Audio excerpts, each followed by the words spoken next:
video. Ito nga ang video natin for today. Nanguha kami ng lamang dagat. Aninikan kung sa Bisaya. I don't know in Tagalog. Basta shell to siya. Yan. Nakuha namin sa dagat kanina. Itong laki niya. Laki niya. Tapos i-ano lang namin to sa may mainit na tubig, pakuluan, lagyan ng luya at sibuyas, timplahan. Tapos sungkitin namin itong laman, sasaw namin sa suka. Yan yung gagawin namin.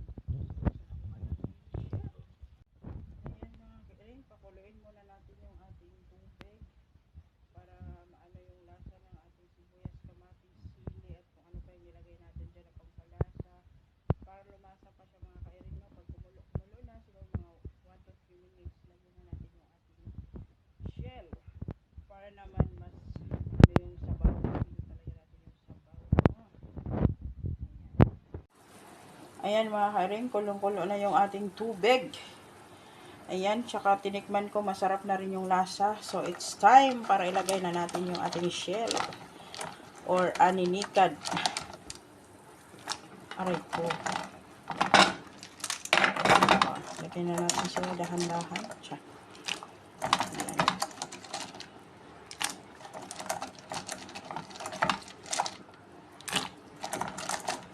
Ilang minuto lang to, Joy? Lagay na natin. Ito pa. Ayan. Napuno yung ating kaldero, mga kairing. Ayan, yung kulay ng tubig, naging kulay na talaga na nagluluto tayo ng shell. Ganon. Ganyan yung kulay talaga. Hinahanap natin. Charot. Ayan. So, pakuluin na natin saglit. Tapos, hanguin na natin. Tapos, syempre, kainin na natin mamaya. Kairing, luto na yung ating shell. Ang ating aninikad. Look at that. Huwag na kayo magtaka kung ganyan yung sabaw, ha? Ganyan talaga yan. Pero nilinis ko po yung mabuti, mga kairing. Ayan na. Tapos ang sausawan. Oh, ha? Sarap. Yummy. Yummy. Ayan mga kairing, tapos na kaming kumain. Tapos kami nakasama ko. Yan yung sa kanya. Ito yung sa akin nakain ko. Yan. Tapos magbibilangan kami kung sino yung mas marami ang nakain sa amin. No? Diba? So, ilan yung sa'yo? 67. 67.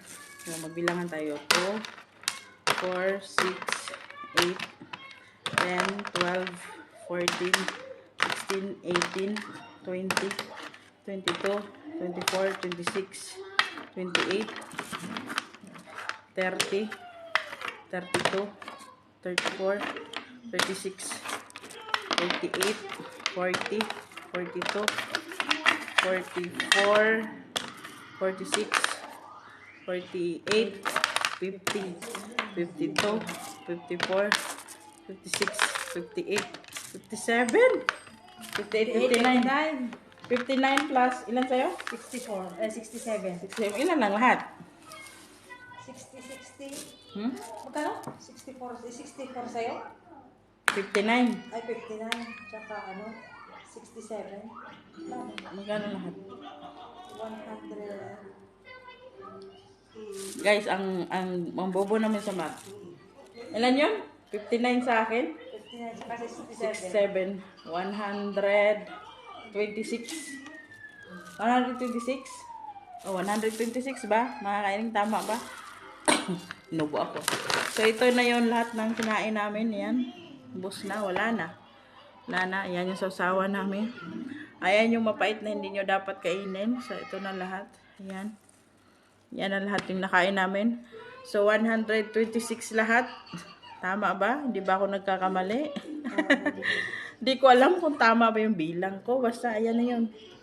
Sabihin nyo na lang kung mali. 137 ata. 26. Ewan ko lang. I-calculate natin mamaya mga kairing. So, ayan yung nakain namin. Ayan. Yan lang yung nakuha namin kanina. Kala namin sa katutak na, pero wala. Kulang pa mga kairing, no? Nakulangan pa kami. So, ayan, nakulangan pa kami mga kairing. Daming nakain. So, hopefully, next punta natin ng dagat, mas madami tayong makuha. No, hopefully, mas madami tayong makuha para mas maano natin, mas ma-enjoy natin yung ating pagmumukbang nito. Kasi parang bitin kami ngayon. Di ba bitin, no? Bitin kami ngayon. Dapat dinamihan pala namin yung kuha, pero di namin alam kung kailan ulit kami pupunta ng dagat. So hopefully na makapunta tayo ulit at kukuha tayo ulit ng ganito mga kairing, no. Hopefully makabalik tayo ng dagat at makakuha tayo ulit ng ganito at magbukbang tayo ulit.